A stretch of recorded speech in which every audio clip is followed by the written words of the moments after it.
Hello everyone. It's really an honor to meet and share my message in the other 167. My topic today is how strong was Moses' faith? How strong was Moses' faith? Moses was an Israeli raised in Pharaoh's palace as a prince and was taught the art and warfare of those times. Egypt was a superpower, and naturally the princess and the army has to be on top form. They could be able to understand the intricacies of war and warfare. He led the Egyptian army till the age of 40, the superpower in those days, to conquer and quell rebellion in and around Egypt, whether it's in the dense forest or in arid desert land. So he was aware of the logistics and dangers which an army would face. Egypt in the time was a superpower with army and arsenal. So what happens, it's unmatched in and around the country. So what happened is that they are to have the logistics to win all the wars. They cannot get defeated, because once they get defeated, they lose their superpower status. So you can understand the logistics, how important a logistic to support an army advancing into another country. In short, till the age of 40, he was a warrior par excellence, Moses. And for that next 40 years, he patiently tended sheep. But when God called him to bring the Israelites out of Egypt, why didn't he say that it is humanly impossible, instead of saying excuses like, "Who am I that I should go to Pharaoh? And if they ask who sent me and what is his name, what shall I say to them?" And if they asked, "Why is it that you have come?" how do I tell them, how do I convince them that God has sent me? He even said that he is slow to speak and pleaded with the Lord to send someone.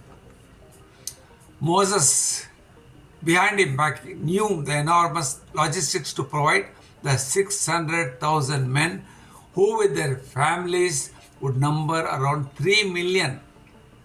A massive movement of men, women and children with their different kinds of cattle, from load bearing to milk bearing goats, cows and buffaloes, need logistic support.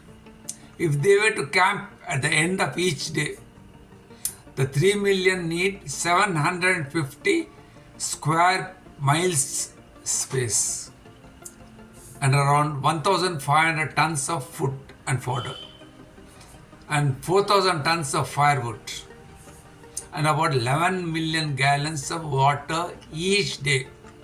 When the Lord said to Abraham to go to a land which he would show, Abraham didn't have an idea where he was going, so he went ahead with that.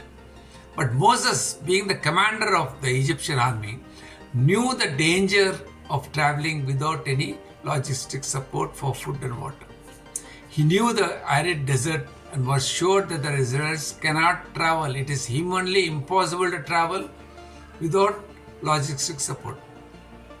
But the Lord convinced him that he would be with him night and day. And Moses' faith grew in leaps and bounds. So strong was his faith that in spite of initial struggle and criticism by his own people, that he stood strong and never wavered in his faith. We don't know what tomorrow brings, but if we have Christ in us, he would be with us night and day. He would provide our daily needs and be with us, overcoming any situation which we face. So when the Lord asked Moses to use his shepherd rod to cross the Red Sea, he never wavered, but lifted up, and the result was the Israelites were able to cross the Red Sea with ease. So when the Lord asks you to use what's in your hand, it could be your talent to sing, your talent to help others, your talent to counsel. Use it. Use it to scale great heights.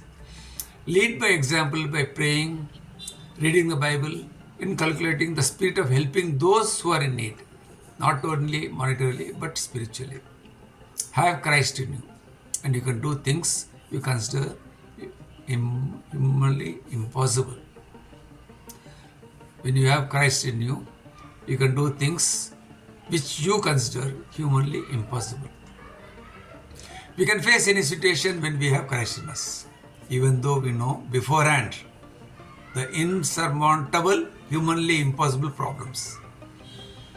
We have Christ in us and we can face anything. God bless.